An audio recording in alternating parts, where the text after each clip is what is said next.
Sciatica వెన్నునొప్పి సమస్యలకు మన కరీంనగర్ లో అత్యాధునిక వైద్య పరిష్కారం. Non surgical robotic spinal decompression మరియు క్లాస్ 4 లేజర్ ద్వారా treatment. Active life physiotherapy centre లో వెంటనే సంప్రదించండి.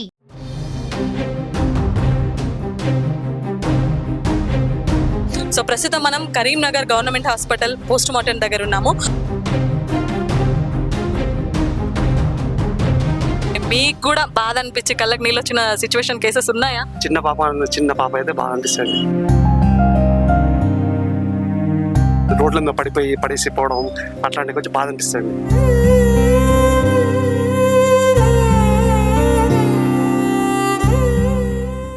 చాలా మందికి శవాలని పంచనామా చేస్తారని చాలా మందికి తెలుసు, కానీ ఈ విషయంలో చాలా మందికి ఒక అపోహ ఉంటుంది. సో పంచనామా చేసే వాళ్ళు ఈ రకంగా చేస్తారు, ఇలా చేస్తారు, వాళ్ళు డ్రింక్ చేస్తారు, ఇలా చాలా అపోహలు ఉంటాయి. కానీ వీళ్ళు ఇచ్చే ఇన్ఫర్మేషన్ చాలా సస్పెక్టెడ్ కేసెస్లో కూడా ఈ పోస్ట్ మార్టం ఆధారంగానే పోలీసులు ఇన్వెస్టిగేషన్స్ చేస్తూ ఉంటారు. సో ఇది అందరికీ తెలిసిన విషయమే. సో మరి పోస్ట్ మార్టం ఎలా చేస్తారు ఏంటి, అసలు చాలా టెక్నీషియన్స్, ఇది పెద్ద గ్రేట్ జాబ్. రియల్గా మనం నార్మల్గా ఒక శవంని చూస్తేనే భయపడిపోతూ ఉంటాం. అట్లాంటిది వీళ్ళు నిత్యం రోజుకి ఎంతమంది చనిపోయిన శవాలు వచ్చినా కూడా వాళ్ళందరికీ కూడా పోస్ట్ మార్టం నిర్వహిస్తూ ఉంటారు. సో ప్రస్తుతం మనం Karimnagar government hospital post mortem దగ్గర ఉన్నాము. మనతో పాటు ఇక్కడ పనిచేసే టెక్నీషియన్స్ ఉన్నారు. వాళ్ళ మాటల్లో కూడా షాకిర్ గారు ఉన్నారు. షాకిర్ గారి మాటల్లో కూడా తెలుసుకుందాం. షాకిర్ గారు నమస్తే. ఎలా ఉన్నారండి? సార్ చెప్పండి, చాలా మంది పోస్ట్ మార్టం చేసే వాళ్ళు డ్రింక్ చేస్తారు, ఇట్లా చాలా అపోహలు ఉంటాయి, అది నిజమా అండి? నార్మల్ గా ఇప్పుడు ఒక డెడ్ బాడీ వచ్చిందండి మీ దగ్గరికి, ఫస్ట్ ఏం చేస్తారండి మీరు? పోలీసు వాళ్ళు వస్తారండి మేడం. వచ్చిన తర్వాత వాళ్ళ బాడీ పంచనామా ఇట్లా అంతా రాసిన తర్వాత ఫోరెన్సిక్ డిపార్ట్మెంట్ ఇన్ఫార్మ్ చేస్తారండి. ఇన్ఫార్మ్ చేసిన సార్ వస్తారు. వచ్చిన తర్వాత సారు ఏది తీయమంటే అది తీయడం కంపల్సరీ షూర్ సార్ ఉంటారు. అయిపోయేదాకా ఉంటారు, సూచరింగ్ అయ్యేదాకా ఉంటారు సార్. దాన్ని బట్టి మీరు చేస్తారండి. పాయిజన్ కానీ, హ్యాంగింగ్ కానీ, డ్రౌనింగ్ కానీ, ఎనీ కేసు కానీ చేస్తారు కంపల్సరీ సార్ ఉంటారు. ఇప్పటి వరకు మీరు అందాజు ఎన్ని చేస్తుంటారన్నా? ఎంతమందికి? నార్మల్ గా ఇప్పుడు ఇంకా అక్కడ ఫ్రీజర్స్ ఉన్నాయి కదన్నా, ఎక్కువ డెడ్ బాడీస్ వస్తే దాంట్లో పెడతారా? కంపల్సరీ రోజు కంపల్సరీ ఏ బాడీ వచ్చినా కంపల్సరీ ఫ్రీజర్ లో పెట్టేస్తారండి. ఫస్ట్ దాంట్లోనే పెట్టేస్తాం. తర్వాత సార్ వచ్చి వాళ్ళ బంధువులు వస్తారండి. బంధువులు వచ్చిన తర్వాత బయటకి మళ్ళీ గద్దె మీద చేసిన తర్వాత అప్పుడు పోలీసు పంచనామా రాసిన తర్వాత మేము ఫోరెన్సిక్ డిపార్ట్మెంట్ ఇన్ఫార్మ్ చేసిన తర్వాత వాళ్ళు పాయిజన్ కేసు ఆ పేపర్స్ చూసిన తర్వాత దాన్ని స్టార్ట్ చేస్తారండి. భయం అనిపించదండి మీకు? చాలా అట్లాంటి ఏం లేదండి. ఇంకా నార్మల్ గా మీరు ఇన్ని ఇయర్స్ నుంచి చేస్తున్నారు, ఎన్నో మంది శవాలకి పంచనామా నిర్వహించుంటారు.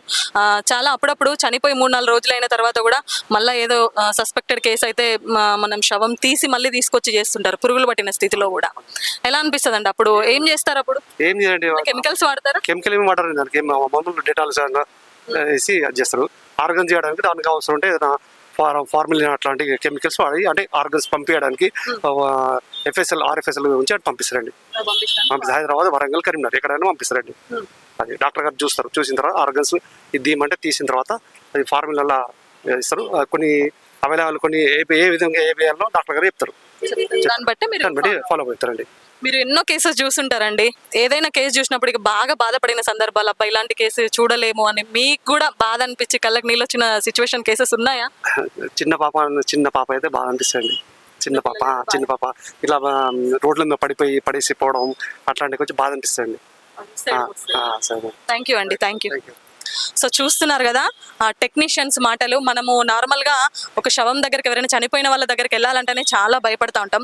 అట్లాంటిది వీళ్ళు ఎంతో మందికి పంచనామా నిర్వహిస్తూ ఉంటారు. టెక్నీషియన్స్ చాలా మందికి చాలా అపోహ ఉంటుంది. పోస్ట్ మార్టం చేసే టెక్నీషియన్ తాగి చేస్తుంటారు, అట్లా చేస్తుంటారు, ఇట్లా బాగ్లో కొడతారు, స్కల్ బాగ్లో కొడతారు, ఇట్లా చాలా అపోహలు ఉంటాయి. బట్ అదేది కాదు, వీళ్ళు కూడా వృత్తిరీత్యా చేస్తూనే ఉంటాం మేడం. మాకు బాధ అనిపిస్తూ ఉంటుంది. ఏదైనా చిన్న పిల్లల కేసెస్ ఇట్లాంటివి వచ్చినప్పుడు మాత్రం మేము కూడా బాధపడతామంటూ కూడా చెప్తున్నారు. సో చాలా సస్పెక్టెడ్ కేసుల్లో విలువైన సమాచారాన్ని కూడా వీళ్ళ ద్వారానే మనకి ఇన్వెస్టిగేషన్ లో బయటకు వస్తుంది. ఆ పంచనామా ఏంటి, పోస్ట్ మార్టం ద్వారానే ఆ విషయాలన్నీ కూడా బయటకు వస్తాయి. కెమెరా పర్సన్ వేణుతో లావణ్య రెడ్డి, సుమన్ టీవీ, కరీంనగర్.